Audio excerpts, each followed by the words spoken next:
BBC News. Hello, this is Jerry Smith.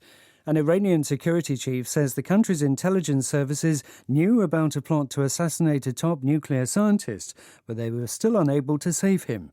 Iran has blamed Israel for Friday's killing of Mohsen Fakhrizadeh. Alan Johnston reports.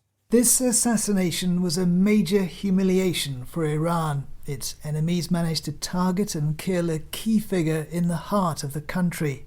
Now a security chief, Rear Admiral Ali Shamkhani, has conceded that Iranian agents knew there was a plan to assassinate the scientist. They even knew where the attack might come. But Mr. Shamkhani said the intelligence services still couldn't thwart it because the killers used such new and sophisticated methods. He said the killing had involved electronic equipment and that no assassins were present at the scene. China has defended one of its officials who tweeted a simulated photograph showing an Australian soldier holding a knife to an Afghan child's throat.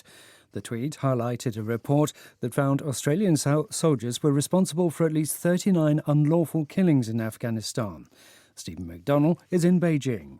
I don't imagine how much worse relations could get between China and Australia when you have this type of thing being placed on social media, when you have such strong language going back and forth between Canberra and Beijing. And if Scott Morrison thinks that this could be the start of a reset, it seems like we're a long way from that at the moment. I can't see anything from this end which would indicate Beijing's preparedness to start to really mend relations with Australia just yet.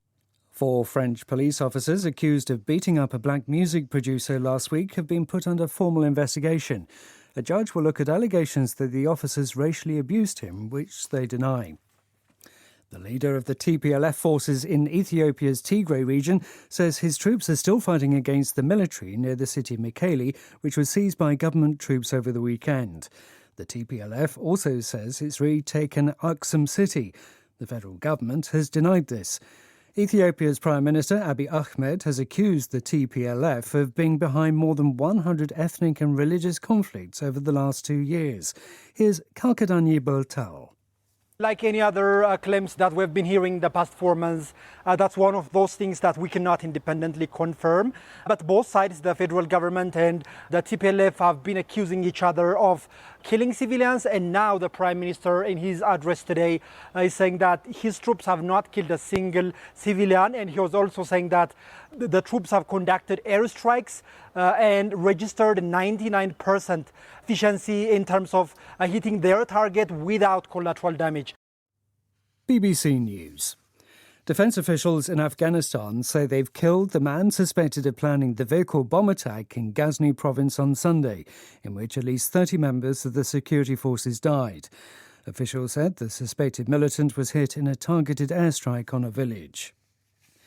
The incoming president of Moldova, Maia Sandu, has called for the withdrawal of Russian troops from the breakaway territory of Transnistria.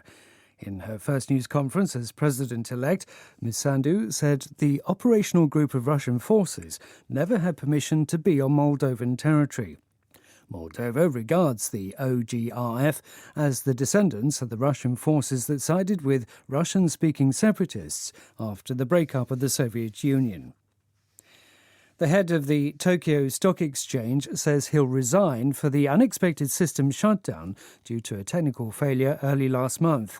Koichiro Miyahara announced he was standing down shortly after Japan's Financial Services Authority severely criticised the incident to get the trading system back up and running.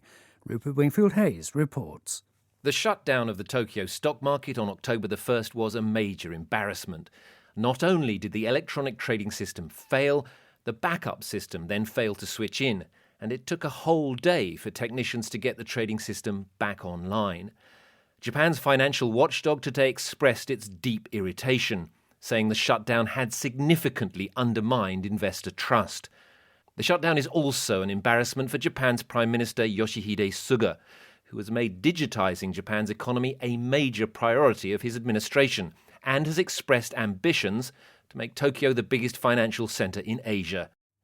And briefly, an elephant once called the world's loneliest has arrived in Cambodia after being flown from Pakistan.